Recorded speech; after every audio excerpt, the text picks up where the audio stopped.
Ang katanungan ko ay nasa Psalm 76 verso 7, 8 at 9. Ikaw ang dapat katakutan. Sino ang makakatayo sa iyong harapan kapag ikaw ay nagagalit? Ipinahayag mo ang hatol mula sa langit. Ang mundo ay natakot at tumahimik nang bumangon ang Diyos upang hatulan, upang iligtas ang lahat ng naaapi sa lupa. Ang tanong ko, sister, ay alam natin na ang meek sa mundo ay si Moises at ang ating Panginoong Hesukristo.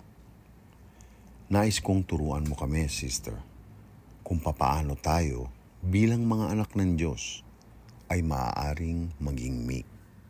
Alamin dito ang mga meek ay patungkol sa buong simbahan na magbabalik loob sa Diyos.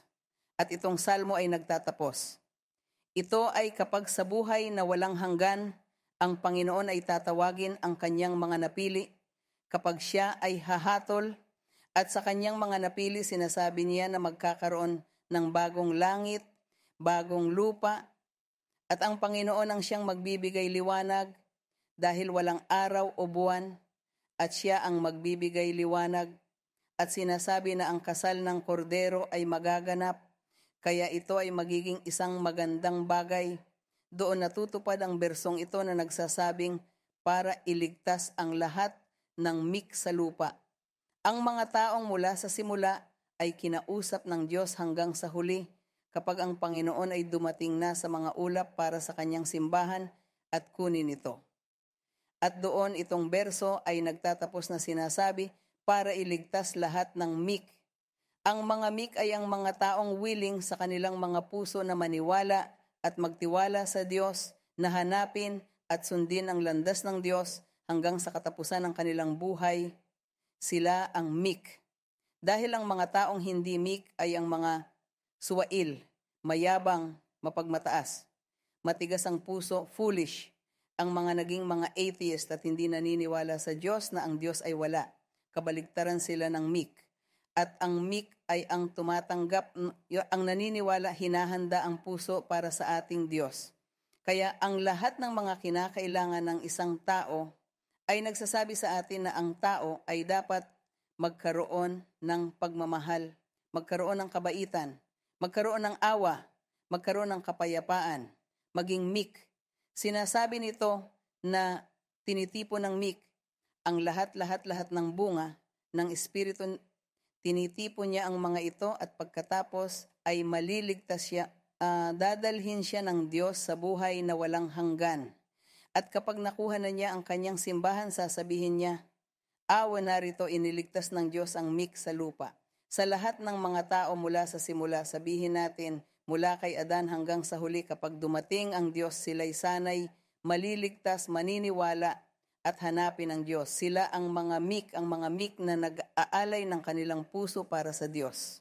Kaya sinasabi ng Panginoon, sinasabing mapalad ang mga meek dahil sila ang magmamana ng lupa, ngunit hindi ito ang pisikal na lupa, kundi ang buhay na walang hanggan, ang bagong langit at bagong lupa.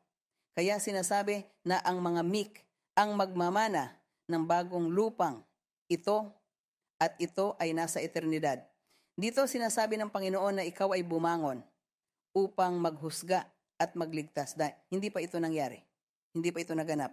Sa Revelation 11, sinasabi nito na para ito sa katapusan, na ang Diyos ay maghuhusga at magpapadala ng iba sa impyerno sa lawa ng apoy at ang iba sa buhay na walang hanggan. Kaya tingnan, ang mga bersong ito ay mga propesya na sinabi ng Espiritu ng Diyos sa bibig ng kumakanta. Dito sinasabi na ito ay mula kay Asaf, isa sa mga awit mula sa kanya na hango sa Espiritu ng Diyos. Siya ay isang priest, isang propeta. Ang Espiritu ang nagdala sa kanya upang magsalita ng lahat ng ito na sila mismo ay hindi nila nauunawaan kung ano iyon. Pero dito, oo, ang Diyos sa bibig ng lahat ng mga taong ito, nagsasalita ng lahat ng mga bagay na kamangha-mangha at may musika. Ang pinakamaganda ay may musika ito, may himig, kaya naman gustong-gusto ko ang mga psalm. Ang mga salmo ay isang magandang paraan para purihin ang Panginoon dahil wala na tayong ibang salitang masasabi sa Diyos. Kaya kinokopya natin ito mula sa mga salmo